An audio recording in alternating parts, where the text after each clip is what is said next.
Når man skal sno en maske over en anden, er det meget nemt at gøre det uden snoningspind. Det er lidt voldsomt at sidde med en snoningspind, når det kun er én maske, man skal sno.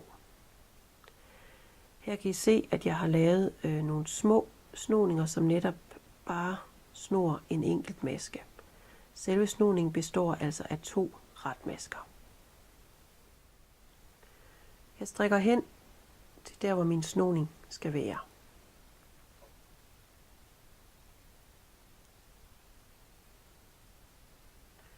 Og det er så her, jeg vil have næste snoning. Her har jeg lavet 3 pinde ret imellem snoningen. Så jeg skal sno igen nu her. Når jeg skal gøre det her uden pind, det jeg så gør, det er, at jeg går bagved mine masker.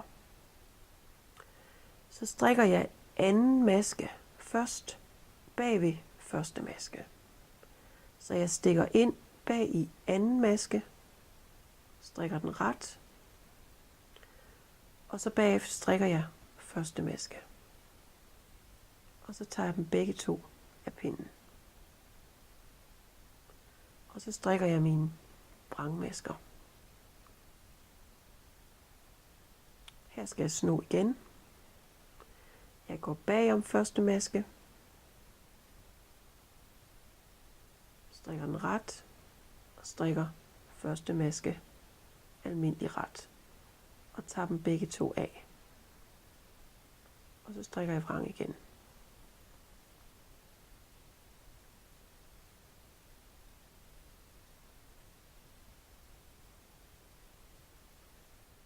Her vil jeg så prøve at sno dem den anden vej.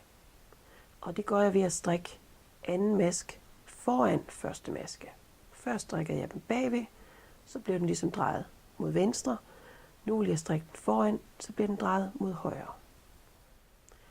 Jeg strikker anden maske foran første maske.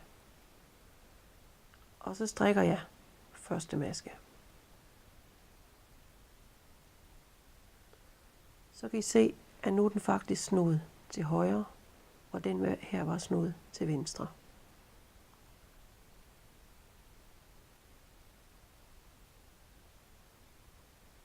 Jeg strikker anden maske foran første maske, og så strikker jeg første maske og tager dem begge 2 af.